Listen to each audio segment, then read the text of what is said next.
It was 1944. I was an American medic and had just arrived in Britain. I was accompanied by a surgeon, Dr. Louviena. She and I were to be stationed at a medical depot just outside of London. Dr. Louviena had been practicing at the newly opened Walter Reed Hospital. I was a staff nurse and fresh from the Women's Army Corps training camp at Fort Des Moines. London was chaos.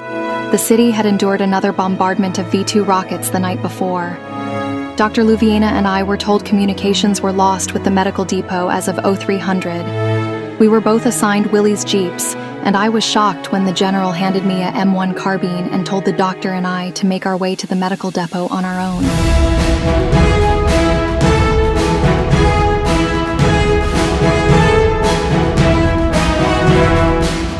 They loaded our Jeeps down with supplies and rushed us both off to the medical depot. We drove through some of the roughest terrain I had been on since leaving the US. The rocky terrain reminded me of home. I was very impressed with how well this little Willys Jeep was handling the rough, rocky trails.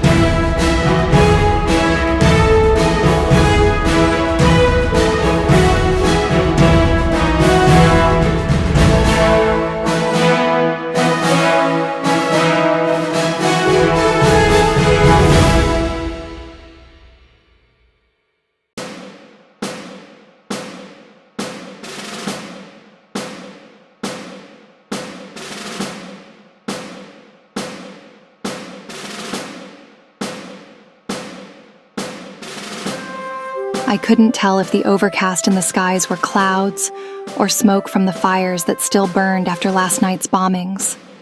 They would periodically part from time to time, though, and let the sun shine through. Just enough to allow me a glimpse at how beautiful the countryside really was. As my mind drifted away from the surroundings of war, I couldn't help but think of how amazed I was at the capabilities of this remarkable little vehicle I was driving.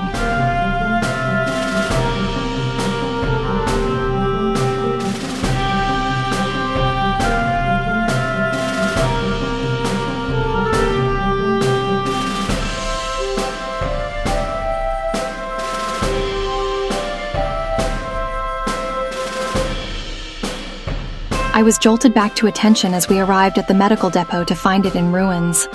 The building had been completely destroyed. Fatalities were high and casualties were higher. The remaining staff, soldiers, and surrounding town folks all helped getting the supplies out of our Jeeps. The commanding officer gave us a list casualties and ordered Dr. Louviena and I to transport them to Camp Griffiths. We made continued trips through the night between the medical depot and Camp Griffiths. All the while, our Jeeps never faltered.